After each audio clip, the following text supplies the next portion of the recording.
আমার হাতটা এখানে পিঠটা এইভাবে ধরতে হবে, পিঠটা যেমন তেমন ভাবে ধরা যায়, কিন্তু আমি এইভাবে ধরেছি। তো এখন এই হাতটা, এই ইকুলেলেটা আমার এখানে এই জায়গায় বুকের কাছাকাছি, বুকের মধ্যে রাখতে হবে। এই হাতটা এখানে এইভাবে রাখতে হবে, এই যে এখানে এই জায়গায় ফাঁক থাকতে হবে, ফাঁকটা দেখো এভাবে থাকতে হবে। আর ইকুলেলে ধরতে হবে, এই হাতটা বাম হাতটা থাকবে এইভাবে বাঁকা বাজানোর সময়, আর এই যে এটা এখানে থাকবে। আর আমাদের ফিঙ্গারিং এর স্টাইলটা, এটা 1 নাম্বার আঙ্গুল, এটা 3 নাম্বার আঙ্গুল। তো আমাদের 1 নাম্বার আঙ্গুলটা প্রথমে সা, খালি সা, রেতে 1 নাম্বার আঙ্গুল, তারপর গাতে 3 নাম্বার আঙ্গুল, মাতে খালি, পা 1 নাম্বার, ধাতে 3 নাম্বার। তো সাথে সাথে আমাদের এই প্রথম আঙ্গুলটা স্লাইড করে এইভাবে নিয়ে যেতে হবে, নি সা। তো সা থেকে, কিন্তু সা থেকে আসার সময় কোনো 3 আঙুল কোন রকম আঙুল ব্যবহার করবো না, শুধু 1 নাম্বার আঙুল দিয়ে আমরা স্লাইড করবো।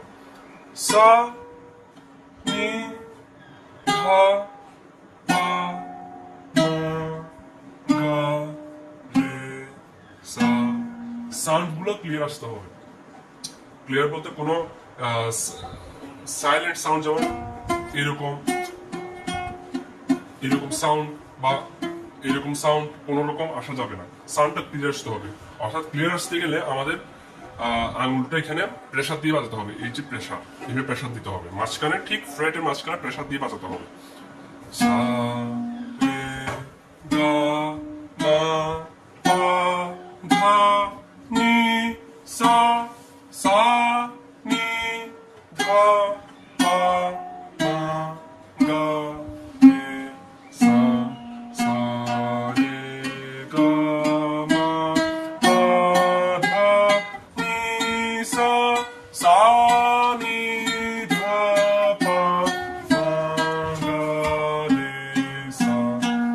আর যেটা স্পর্শ স্বর, স্পর্শ স্বর, এটা যদি আমরা বাজাতে যাই তাহলে আমাদেরকে আঙুলটা এখানে বাড়ি দিয়ে বাড়ি দিতে হবে, এরকম। এটা প্র্যাকটিস করতে হবে, এই যে বাড়ি দিয়ে এরকম এরকম প্র্যাকটিস করতে হবে।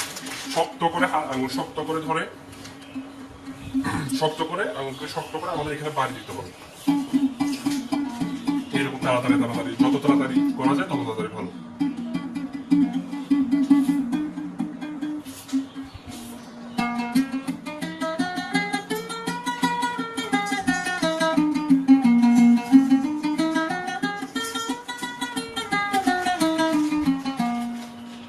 এইভাবে বাজাতে হবে, বাজাতে জানতে হবে, সাউন্ডটা ক্লিয়ার, একদম ক্লিয়ার আসতে হবে।